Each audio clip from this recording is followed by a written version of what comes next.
안녕하세요. 정문일침 황철중 대표입니다. 자, 이번에는 LS 네트워크스를 볼 건데요. 이런 질문 하나 하셔가지고요. 네, 그거에 대한 대답을 잠깐 하겠습니다. 뭐냐면, 대표님,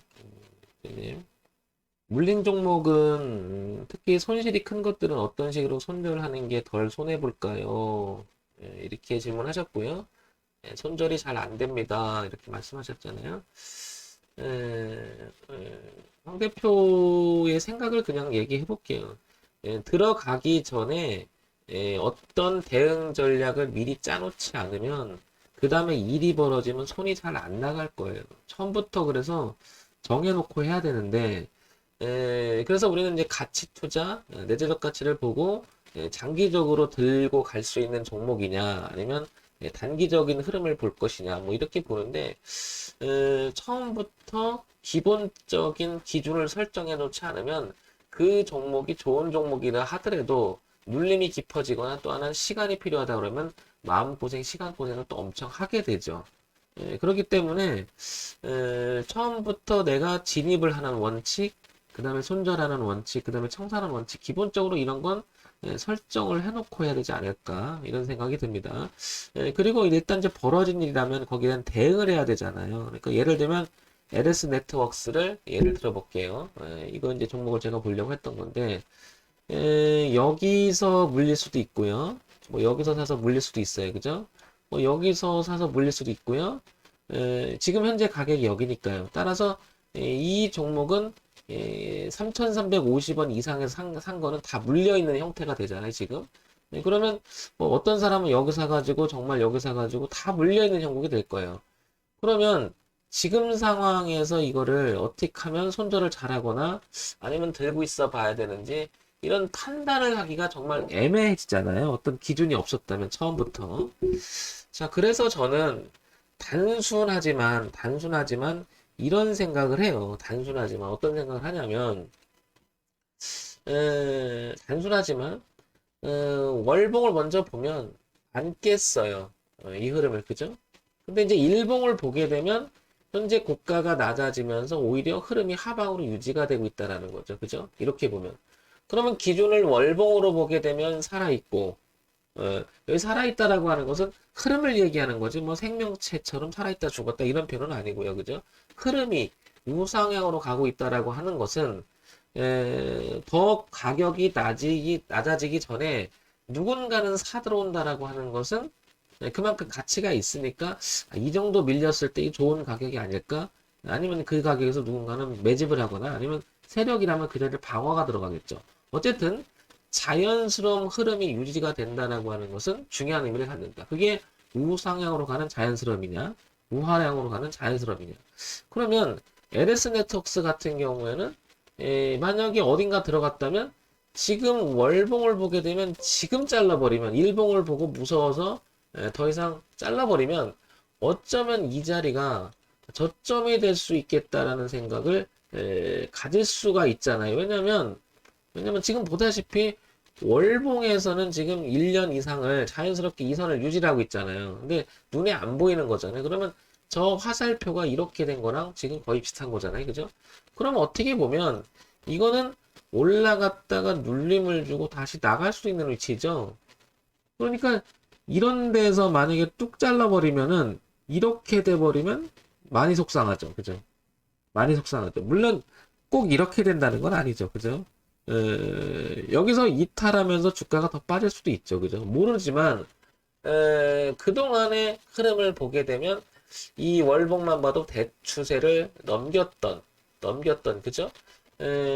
오랫동안에 이렇게 계속 고가가 낮아지다가 흐름을 바꿔놓고 가격이 올라가긴 했으나 어찌 보면 이건 눌림의 형국이 될 수도 있는 거잖아요. 그죠? 눌림의 형국이. 그래서 월봉, 주봉, 일봉을 동시에 보면서 지금 차트, 즉 이 종목의 가격이 어딘지를 확인하는 것은 의미가 있다라고 황 대표가 자꾸 얘기하는 이유도 바로 여기 있는 거죠. 여기 있는 거죠.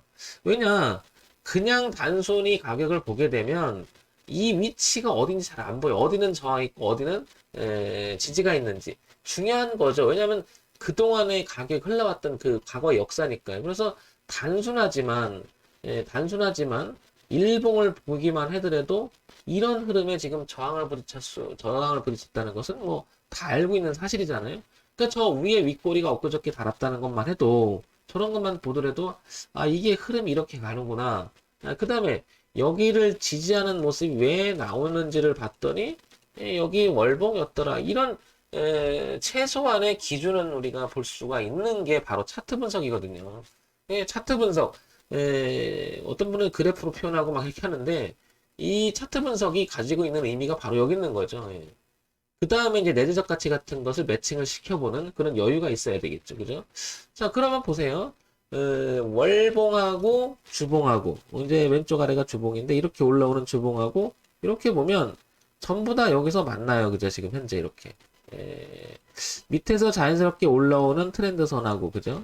그 다음에 이렇게 저항값이었던 자리가 이제 지지로 바뀐 자리하고 이렇게 만나죠. 그죠?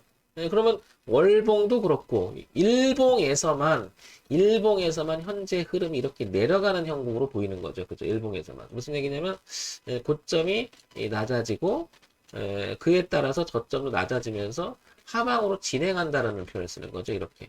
이렇게. 그런데, 눈을 돌리니까 월봉하고 주봉은 살아있다. 이거죠. 그러면, 요지가 질문의 요지에 대한, 이제 종목에 대한 이야기를 하면서 얘기 드리면, 저는 그런 거예요. 이런 데서 자르면 무의미하고요. 그죠? 무의미하다고 저는 생각을 하는 거고, 차라리 이렇게 된다 그러면 조금 더 주시라도 잘라버리는. 그런데 이런 데 자르기는 사람 심리가 굉장히 어려워요. 왜냐면 반등할 것 같거든요. 살짝 깼다가 뭐냐면 소위 말해 휩소를 줄 것 같고. 그러기 때문에 들어가기 전에 모든 걸 정해야 되는데, 손절을 또 그래요. 저 같은 경우에는 이런 상태가 벌어졌다 그러면 여기 올라올 때 여기서 저는 거의 잘랐어요. 물론 이렇게 만들지도 않아요. 저는. 왜냐, 이제 경험치가 있어서 적어도 황 대표 강의를 들으면 제가 알겠지만 만약에 들을 때 여기는 벗어나면 제가 흐름을 벗어나면 가차없다는 말을 표현했어요. 제가 이 흐름을 벗어나면 가차없다는 말을 써요. 왜냐 일단 흐름이 벗어난다는 것은 그 흐름의 지지였다라는 자리였는데 그 흐름을 깼다는 건 뭐예요? 저항으로 바뀌는 거죠.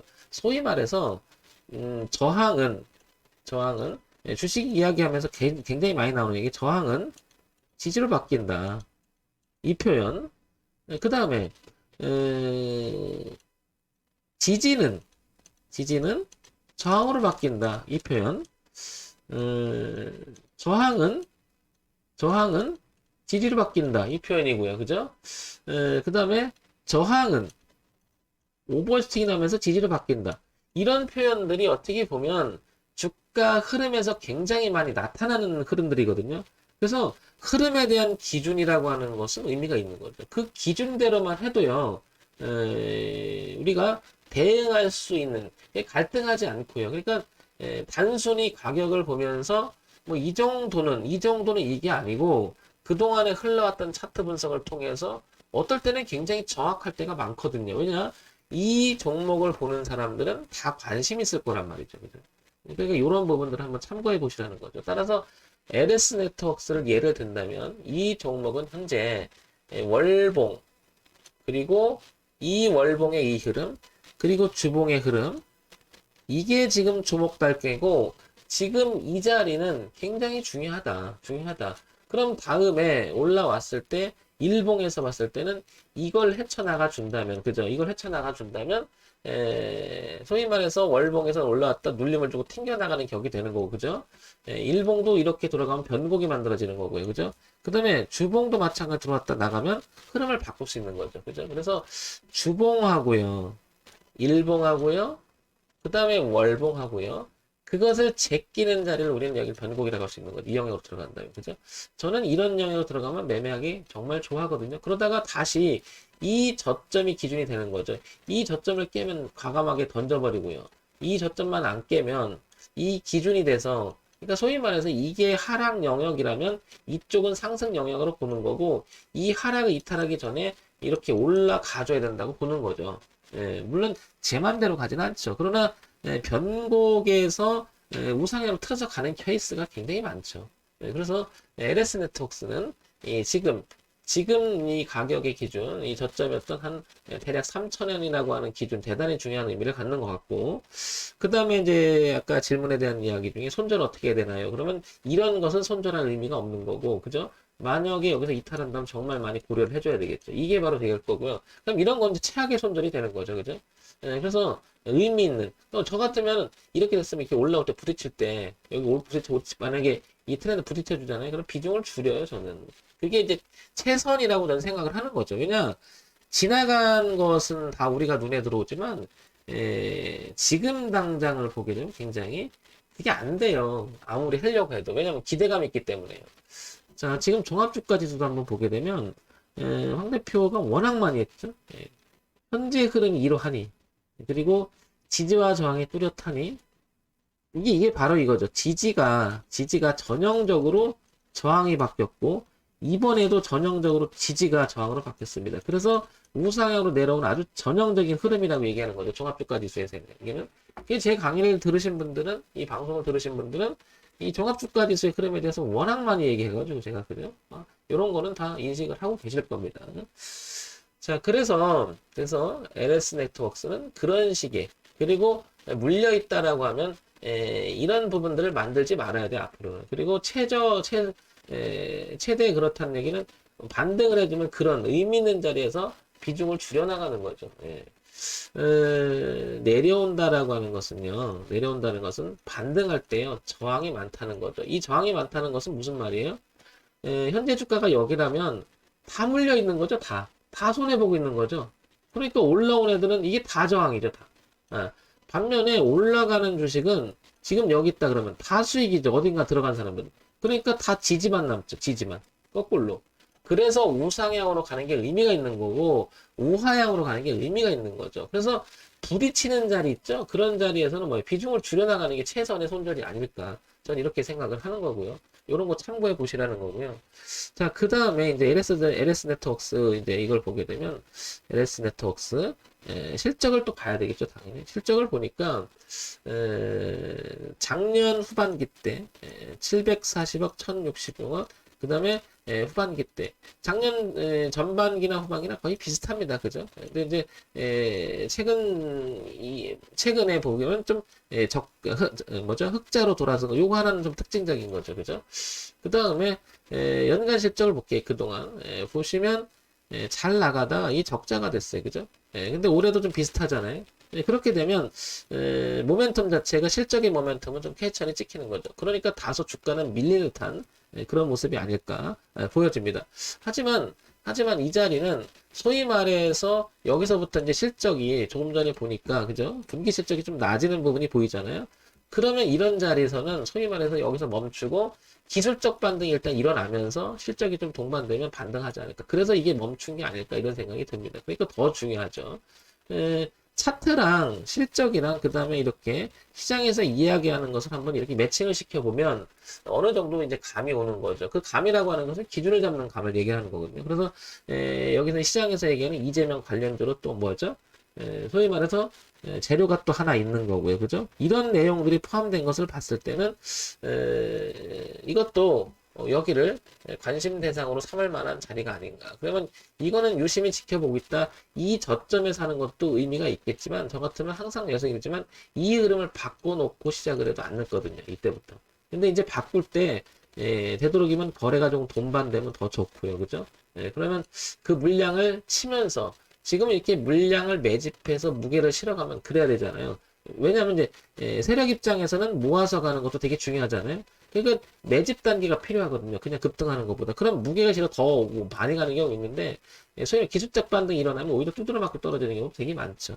이런 과정이 아닐까. 그래서 여기 제끼는 모습, 흐름을 소위 말해서 바꿔줄 때 관심 종목에 등록을 해놓고 유심히 볼 필요가 있지 않을까 이런 생각을 해봅니다. 최적의 손절이라고 하는 것은 간단한 것 같아요. 저항대에서 비중을 줄여나가는 거죠. 그게 최적의 손절이 아닐까 싶습니다. 자, 정모요침 황철중 대표였고요. 좋아요, 구독, 그리고 알림 설정 부탁드리겠습니다.